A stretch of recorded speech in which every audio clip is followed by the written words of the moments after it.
ការហើយច្បាស់ការហើយសូមជូនដំណឹងដ៏រីករាយបំផុតវីរៈកងទ័ពកម្ពុជា18រូបនឹងត្រឡប់មកប្រទេសកម្ពុជាវិញនៅចុងខែតុលានេះហើយប៉ុន្តែត្រូវអនុវត្តទៅតាមលក្ខខណ្ឌនិងដំណាក់កាលនីមួយៗថាតើលក្ខខណ្ឌនិងដំណាក់កាលនីមួយៗទាំងអស់នោះមានអ្វីខ្លះខ្ញុំបាទនឹងបញ្យល់នៅក្នុងវីដេអូនេះអនុញ្ញាតគោរពជម្រាបសួរបងប្អូនប្រិយមិត្តទេសនិកជនជាទីគោរពរាប់អានស្វាគមន៍មកកាន់វីដេអូវិភាគព្រឹត្តិការណ៍សំខាន់ៗនៅក្នុងប្រទេសនៅក្នុងវីដេអូនេះខ្ញុំបាទសូមលើកយកនៅព្រឹត្តិការណ៍ដែលជាទីមោទនភាពបំផុតសម្រាប់ប្រទេសកម្ពុជាខណៈពេលដែលប្រទេសកម្ពុជារងការឈ្លានពានគ្រប់ទម្រង់ទាំងអស់ពីភាគីថៃអស់រយៈពេលជាច្រើនខែមកហើយរួមទាំងសកម្មភាពនៃការរុករាននិងទន្ទ្រានព្រមទាំងរុកគួនប្រជាជនយើងគ្រប់រូបភាពទាំងអស់ជាពិសេសគឺរឿងដែលថោកទាបបំផុតរបស់ភាគីថៃបានធ្វើបន្ទាប់ពីបទឈប់បាញ់ចូលជាធរមានកាលពីថ្ងៃទី29ខែកក្កដាកន្លងមកព្រឹត្តិការណ៍នៃការចាប់ខ្លួនវីរៈកងទ័ពកម្ពុជាដោយខុសច្បាប់បែបនេះវាបានធ្វើឲ្យប្រជាជនកម្ពុជាចងចាំមិនភ្លេចទេនៅទង្វើថោកទាបព្រៃផ្សៃ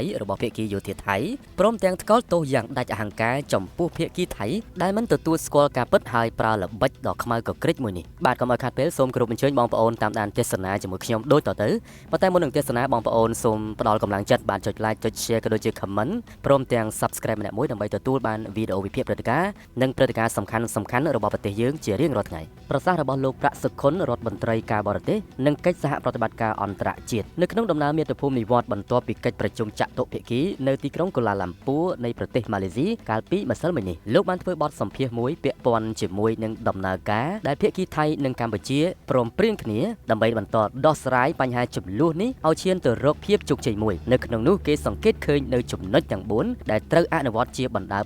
ទៅតាមលក្ខន្តិកៈនិងដំណើរផ្លូវច្បាប់រវាងគូភាគីទាំងពីរដែលមានម៉ាឡេស៊ីជាម្ចាស់ផ្ទះនិងសហរដ្ឋអាមេរិកជាអ្នកផ្ដួចផ្ដើមសម្របសម្រួលកិច្ចប្រជុំនេះគឺជាកិច្ចប្រជុំដែលបន្តពីការប្រជុំមួយនៅទីក្រុងញូវយ៉កគោលបំណងសំខាន់នោះគឺជាការចរចានិងពិភាក្សាអំពីរបៀបរៀបចំឯកសារមួយដែលមានឈ្មោះថាសេចក្តីប្រកាសទំនាក់ទំនងកម្ពុជាថៃដែលបង្ហាញអំពីទិសដៅសម្រាប់ដោះស្រាយបញ្ហាផ្សេងៗរវាងប្រទេសទាំងពីរដើម្បីនាំឲ្យទំនាក់ទំនងកាន់តែប្រសើរឡើងនិងស្ដារឡើងវិញបន្ទាប់ពីភាគីថៃបានបំផ្លិចបំផ្លាញកន្លងមកលោកបានបញ្ជាក់ថាការពិភាក្សាជាផ្លូវការនេះមានការជជែកវែកញែកយ៉ាងខ្លាំងនិងប្រកបទៅដោយភាពជឿជាក់និងភាពស្មោះត្រង់ទៅវិញទៅមកទន្ទឹមនឹងនោះយើងក៏ទទួលបានការរីកចម្រើនលើការពិភាក្សានិងដោះស្រាយបញ្ហាសំខាន់ៗដែលប្រទេសទាំងពីរបានកំណត់ទៅលើគោលការណ៍ទាំង4ដូចតទៅទី1គឺលក្ខខណ្ឌការដកអាវុធយុទ្ធភ័ណ្ឌធុនធ្ងន់ចេញពីតំបន់ព្រំដែនទី2គឺការយល់ព្រមនៃការដោះមានចេញពីបណ្ដោយព្រំដែនទី3គឺការសហការគ្នាទប់ស្កាត់បទល្មើសឆ្លងប្រទេស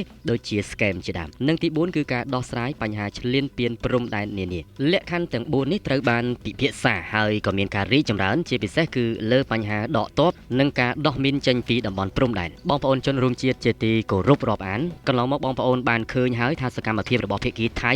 បានធ្វើការដោះមានដោយប្រើគ្រឿងចាក់ធុនធ្ងន់ចូលមកលើដីប្រជាជនកម្ពុជានៅឯភូមិជោគជ័យនិងភូមិព្រៃច័ន្ទពោលគឺនៅក្នុងថ្ងៃទី10 11តែម្ដងបើទោះបីជាភាគីទាហានថៃអះអាងថាជាការដោះមីនយ៉ាងណាក៏ដោយប៉ុន្តែអ្វីដែលយើងមើលឃើញនោះវាមិនមែនជាការដោះមីនតែមួយមុខទេសកម្មភាពនៃការរុករានទន្ទ្រានដីប្រជាពលរដ្ឋដែលរាប់ឆ្នាំមកហើយប្រជាពលរដ្ឋមិនដែលមានបញ្ហាពាក់ព័ន្ធជាមួយក្របមីនសោះហើយបងប្អូនប្រជាពលរដ្ឋយើងនៅទីនោះបានដឹងយ៉ាងច្បាស់ថាទីតាំងដែលថៃធ្វើការរុករានប្រើប្រាស់គ្រឿងចាក់ដើម្បីឈូសឆាយដោះមីនទាំងអស់នោះវាគឺជាដីចំការនិងដីភូមិឋានរបស់ប្រជាជនកម្ពុជាដែលប្រជាជនកម្ពុជាយើងដាំដំណាំនៅលើដីនោះរាប់ឆ្នាំមកហើយតែសកម្មភាពឈូសឆាយរបស់ថៃនេះវាពិតជាចេតនាអាក្រក់ក្នុងគោលបំណងដើម្បីយកលេសរាយលុះបន្លាពត់យកដីខ្មែរតែម្ដងគួររំលឹកផងដែរថានៅក្នុងថ្ងៃទី10ដល់ថ្ងៃទី13ខែតុលាកន្លងមកថៃមិនត្រឹមតែប្រើគ្រឿងចាក់ដើម្បីឈូសឆាយក្នុងគោលបំណងដោះមានមនុស្សធម៌តែមួយមុខនោះទេយោធាថៃបានអនុញ្ញាតឲ្យក្រុមសកម្មជន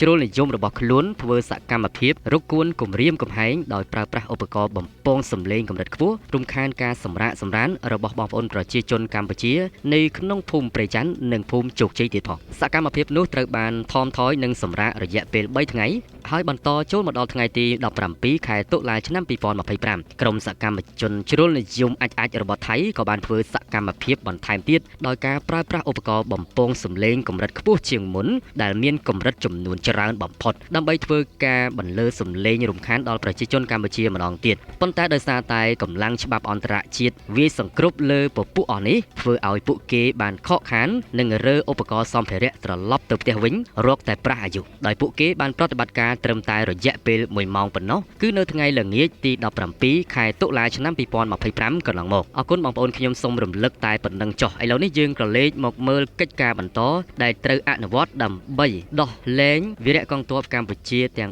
18រូបត្រឡប់ចូលមកប្រទេសកម្ពុជាវិញខ្ញុំសូមលើកយកនៅខ្លឹមសាររបស់ព័ត៌មានភាគីថៃដើម្បីយកមកជម្រាបជូនបងប្អូនវិញម្ដងថាតើពួកគេនិយាយអ្វីខ្លះអំពីផែនការរបស់ពួកគេថាតើដំណើរការនោះនឹងទៅជាយ៉ាងណាហើយភាគីថៃមានភាពស្មោះត្រង់នៅក្នុងកម្រិតណាមួយសម្រាប់ប្រទេសកម្ពុជាយោងតាមសារព័ត៌មានខៅសុតអ៊ីងលីសរបស់ថៃដែលបានចុះផ្សាយកាលពីថ្ងៃទី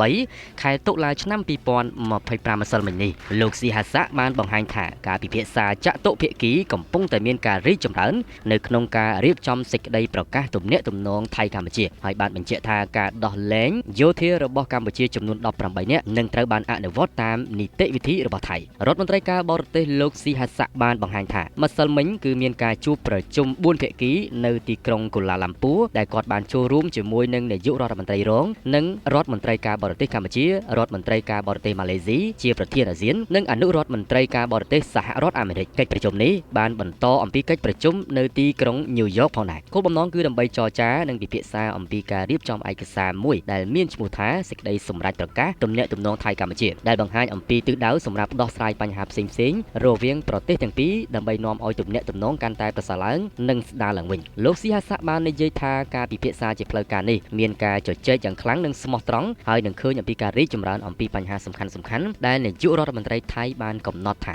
ប្រទេសថៃមានអាទិភាពលើ4បញ្ហាដើម្បីធ្វើឲ្យទំនាក់ទំនងធម្មតាឡើងវិញទី1គឺការដកគ្រឿងសព្វាវុធធុនធ្ងន់ចេញពីតំបន់ព្រំដែនកម្ពុជាថៃទី2គឺការដោះគ្រាប់មីនចេញអំពីបណ្ដោយព្រំដែនកម្ពុជាថៃទី3គឺការសហការទប់ស្កាត់បទល្មើសឆ្លងដែនទី4ការដោះស្រាយបញ្ហាឈ្លានពានព្រំដែនលោកបានបន្ថែមទៀតថាប្រធានបទទាំង4ត្រូវបានពិភាក្សាហើយមានការរីកចម្រើនជាពិសេសលើបញ្ហាដកទ័ពនិងការយកគ្រាប់មីនចេញគណៈកម្មាធិការព្រំដែនទូទៅ GBC នឹងប្រជុំនៅក្នុងថ្ងៃទី20ដល់ថ្ងៃទី21តុលាដើម្បីបញ្ចប់និងលម្អិតជាមួយនឹងធានាបាននៅសកម្មភាពជាក់ស្ដែងរួមទាំងការទប់ស្កាត់បទល្មើសតាមបណ្ដោយព្រំដែននិងដោះស្រាយបញ្ហាឈ្លានពានដោយសន្តិភាពនិងយកចិត្តទុកដាក់លោកស៊ីហាសាក់បានបំពេញបន្ថែមទៀតថាកិច្ចប្រជុំនេះបានរៀបចំឯកសារមួយដែលមានឈ្មោះថាសេចក្តីប្រកាសទំនាក់ទំនងថៃកម្ពុជាប៉ុន្តែបញ្ហាសំខាន់នោះគឺយើងចង់បន្តទៅមុខដោយបញ្ជាក់លម្អិតអំពីរបៀបនៅក្នុងការអនុវត្តថាតើយើងត្រូវតែអនុវត្តបែបណាដើម្បីដោះលែងយោធារបស់កម្ពុជាចំនួន18រូបខាងលើនេះយើងត្រូវតែមានទំនុកចិត្តថានឹងមានសកម្មភាពជាក់ស្ដែងប្រសើរជាងខ្លឹមសារនៅក្នុងអត្ថបទនាយករដ្ឋមន្ត្រីថៃតែងតែនិយាយថាបញ្ហាទាំង4នេះសុទ្ធតែសំខាន់ហើយយើងត្រូវតែច្បាស់លាស់ពីរបៀបដំណើរការផងដែរលោកស៊ីហាសាក់បាននិយាយបន្ថែមថៃមានបំណងបង្កើតទំនុកចិត្តជាមួយកម្ពុជាប៉ុន្តែឯកសារបច្ចុប្បន្នដែលបានកំណត់ច្បាស់ថាត្រូវអនុវត្តសកម្មភាពដែលបានលើកឡើងខាងលើជាមុនសិនបន្ទាប់ពីប្រទេសថៃនឹងពិចារណាករណីដោះលែងយោធាកម្ពុជាដោយអនុវត្តទៅតាមនយោបាយរបស់នាយករដ្ឋមន្ត្រីថៃមួយវិញទៀតឯកសារនេះត្រូវបានយល់ព្រមរួចហើយឥឡូវនេះត្រូវបានពិនិត្យលម្អិតពីរបៀបក្នុងការអនុវត្តកិច្ចប្រជុំ GBC នឹងធ្វើឡើងនាថ្ងៃទី20ដល់ថ្ងៃទី21តុលាបន្ទាប់ពីរដ្ឋមន្ត្រីការពារជាតិទាំងពីរត្រូវអនុម័តហើយបន្ទាប់មកនឹងដាក់ជូនក្រុមរដ្ឋមន្ត្រីរបស់ប្រទេសថៃបន្ថែមទៀតនៅពេលដែលរដ្ឋមន្ត្រីការបរទេសរបស់កម្ពុជាបានសួរសំណួរថាតើប្រទេសថៃនឹងដោះលែងវីរៈកងទ័ពកម្ពុជាទាំង18រូបដែរឬទេលោកស៊ីហាសាក់បានឆ្លើយប្រាប់ថាការដោះលែងនេះត្រូវបានបញ្ចូលទៅក្នុងឯកសារប៉ុន្តែត្រូវអនុវត្តតាមនីតិវិធីជាដំណាក់កាលតាមនីតិវិធីទាំងនោះបានអនុវត្តរួចរាល់ការដោះស្រាយនិងជាផ្នែកមួយនៃដំណើរការឆ្ពោះទៅមុខបន្ទាប់មកយើងគួរតែចាប់ផ្ដើមមើលទៅមុខអំពីរបៀបបង្កើតទំនុកចិត្តនិងទំនាក់ទំនងល្អជាងមុនជាមួយគ្នាចំពោះឯកសារចុះហត្ថលេខានៅក្នុងការប្រជុំអាស៊ាននៅម៉ាឡេស៊ីដែលត្រូវកំណត់ធ្វើឡើងនៅក្នុងថ្ងៃទី26ដល់ថ្ងៃទី28ខែតុលាឆ្នាំ2025ខាងមុខនេះថាតើនឹងត្រូវដំណើរការយ៉ាងណាលោកស៊ីហាសាក់បានឆ្លើយប្រាប់ថាប្រទេសម៉ាឡេស៊ីនិងសហរដ្ឋអាមេរិកចង់ឲ្យឯកសារសេចក្តីប្រកាសទំនាក់ទំនងថៃកម្ពុជានេះត្រូវបានចុះហត្ថលេខានៅក្នុងកិច្ចប្រជុំអាស៊ានដែលប្រធានាធិបតីសហរដ្ឋអាមេរិកលោកដូណាល់ត្រាំនឹងចូលរួមផងដែរគាត់បានបញ្ជាក់ថាការពិភាក្សាចតុភាគីនៅថ្ងៃទី17តុលាមានការរីកចម្រើនលូតលាស់លើឯកសារទាំងអស់នេះហើយបន្ទាប់មកកិច្ចប្រជុំ GBC នឹងប្រជុំនៅកូឡាឡាំពូបន្ថែមទៀតដើម្បីរៀបចំផែនការសកម្មភាពសម្រាប់អនុវត្តនៅក្នុងប្រទេសទាំងពីរមុនកិច្ចប្រជុំអា ស៊ានបងប្អូននេះគឺជាព័ត៌មានបានរបស់ភាគីខាងថៃដែលគេបានសរសេររៀបរាប់បង្ហាញហើយនៅក្នុងនោះខ្ញុំចាប់អារម្មណ៍ទៅលើចំណុចមួយចំនួនដែលគេបាននិយាយអួតសរសើរថាប្រទេសថៃគេហ្នឹងគឺគេមានប្រៀបជាងប្រទេសកម្ពុជាដោយបានដាក់លក្ខខណ្ឌចំនួន4ចំណុចបងប្អូននេះគឺជាលក្ខខណ្ឌដែលគេក្តោបក្រសោបយោធារបស់យើងចំនួន18រូបដូច្នេះមានន័យថាគេប្រើពាក្យថាមានប្រៀបនេះគឺមានប្រៀបដោយសារពួកគេបានប្រើប្រាស់ល្បិចថោកទាបបានចាប់យកវីរៈកងទ័ពកម្ពុជា18រូបដោយខុសច្បាប់នេះយ៉ាងណាបងប្អូនថ្នាក់ដឹកនាំប្រទេសកម្ពុជាបានខិតខំយ៉ាងយកចិត្តទុកដាក់ជាទីបំផុតដើម្បីសម្រេចនៅកិច្ចព្រមព្រៀងមួយបានយ៉ាងល្អប្រសើរជាពិសេសគឺយើងនឹងអាចទទួលយកបានទាំងវីរៈកងទ័ពកម្ពុជាយើងទាំង18រូបទៀតផងនេះគឺជាសេចក្តីមោទនៈជាទីបំផុតសម្រាប់ថ្នាក់ដឹកនាំប្រទេសកម្ពុជាដែលលោកស្វែងរកសន្តិភាពនិងបានដោះស្រាយព្រមទាំងអាចសម្រេចបាននៅកិច្ចការនៃការដោះលែងវីរៈកងទ័ពទាំង18រូបរបស់កម្ពុជាមកវិញយ៉ាងណាក៏ដោយបងប្អូនបើទោះបីជាការអះអាងក៏ដូចជាការអួតអាងរបស់ភាគីថៃនៅក្នុងសារព័ត៌មានរបស់គេយ៉ាងណាក៏ដោយប៉ុន្តែគឺភាគីថៃមិនអាចកិច្ចរួចក៏ដូចជាប្រែក្រឡាស់បានឡើយនៅក្នុងឯកសារនិងលក្ខខណ្ឌទាំង4ខាងលើនេះយ៉ាងណាក៏ដោយបើទោះបីជាភាគីថៃបាននិយាយថាពួកគេត្រូវអនុវត្តទៅតាមនីតិវិធីជាបន្តបន្ទាប់ដែលពួកគេរៀបចំទុករួចជាស្រេចក៏ពិតមែនប៉ុន្តែជាសេចក្តីសរុបរួមមកដែលបញ្ជាក់ទៅដោយភាគីកម្ពុជាជាពិសេសលោករដ្ឋមន្ត្រីក្រសួងការបរទេសនិងកិច្ចសហប្រតិបត្តិការអន្តរជាតិប្រាក់សុខុនបានអះអាងយ៉ាងច្បាស់ហើយថាភាគីថៃនឹងដោះលែងវីរៈកងទ័ពកម្ពុជាទាំង18រូបនោះឲ្យត្រឡប់មកប្រទេសកម្ពុជាវិញបន្ទាប់ពីការចុះហត្ថលេខាលើកិច្ចព្រមព្រៀងបទជបាញ់ដែលនឹងត្រូវធ្វើឡើងក្រោមអធិបតេយ្យភាពរបស់លោក Donald Trump ប្រធានាធិបតីសហរដ្ឋអាមេរិកនៅក្នុងថ្ងៃទី26ដល់ថ្ងៃទី28ខែតុលាខាងមុខនេះហើយពលគឺនៅក្នុងកិច្ចប្រជុំអាស៊ាននាទីក្រុងកូឡាឡាំពូប្រទេសម៉ាឡេស៊ីបងប្អូនជាសរុបរួមមកយើងឃើញថាលទ្ធផលយើងនៅតែទទួលយកបានប៉ុន្តែអ្វីដែលត្រូវបន្តនោះគឺត្រូវតែមានការធ្វើតាមនីតិវិធីច្បាប់យើងមិនអាចបង្ខំឲ្យរឿងរ៉ាវទាំងអស់នេះកើតឡើងឲ្យទាន់ពេលវេលា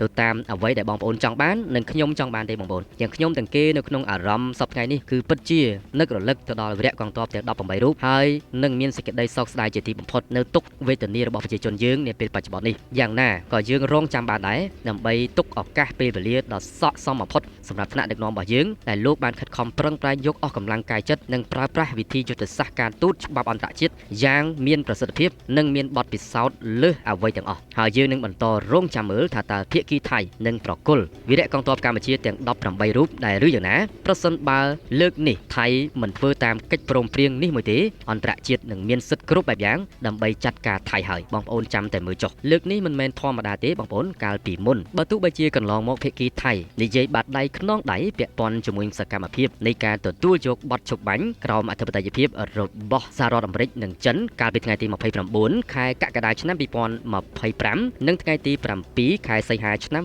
2025យ៉ាងណាក៏ដោយក៏ថៃនៅតែបន្តសកម្មភាពរុកគួនមកលើប្រទេសកម្ពុជារកល្បិចកិច្ចកលដើម្បីជំរុញឲ្យមានចំនួនប្រដាប់អាវុធលើកទី2ប៉ុន្តែលើកនេះគឺពិតជាមិនអាចទៅរួចបានទេបងប្អូនដោយសារតែគូភាគីកម្ពុជានិងថៃចុះហត្ថលេខាលើកិច្ចព្រមព្រៀងជាធរមានមួយនៅចំពោះមុខថ្នាក់ដឹកនាំកម្ពុជាពិភពលោកគឺលោក Donald Trump ប្រធានាធិបតីសហរដ្ឋអាមេរិកតែដូច្នេះយើងសង្ឃឹមជឿជាក់ 100% ថាប្រទេសកម្ពុជានឹងមានសុខសន្តិភាពឡើងវិញក្រោមកិច្ចព្រមព្រៀងមួយនេះដែលជាការផ្ដួចផ្ដើមយ៉ាងមានឥទ្ធិពលបំផុតរបស់ថ្នាក់ដឹកនាំកម្ពុជានិងក្រោមកិច្ចសម្របសម្រួលជាប្រធាននិងជាភាគីផ្ដល់ទំនុកចិត្តយ៉ាងខ្ពស់បំផុតពីសហរដ្ឋអាមេរិកនិងម៉ាឡេស៊ីសូមខន្តីអភ័យទោសរាល់កំហុសខុសឆ្គងដែលកើតឡើងដោយអចេតនានៅក្នុងវីដេអូនេះសូមជូនពរបងប្អូនប្រិយមិត្តទេសនិកជនឲ្យជួបប្រទះទៅនឹងសេចក្តីសុខសេចក្តីចម្រើនជូនពរបងប្អូនប្រជាពលរដ្ឋនៅក្នុងភូមិជោគជ័យនិងភូមិព្រៃច័ន្ទឲ្យមានសេចក្តីសុខសន្តិភាពជូនពរវីរៈកងទ័ពកម្ពុជាទទួលបាននូវសុខសុវត្ថិភាពទាំងអស់គ្នាអរគុណជម្រាបលា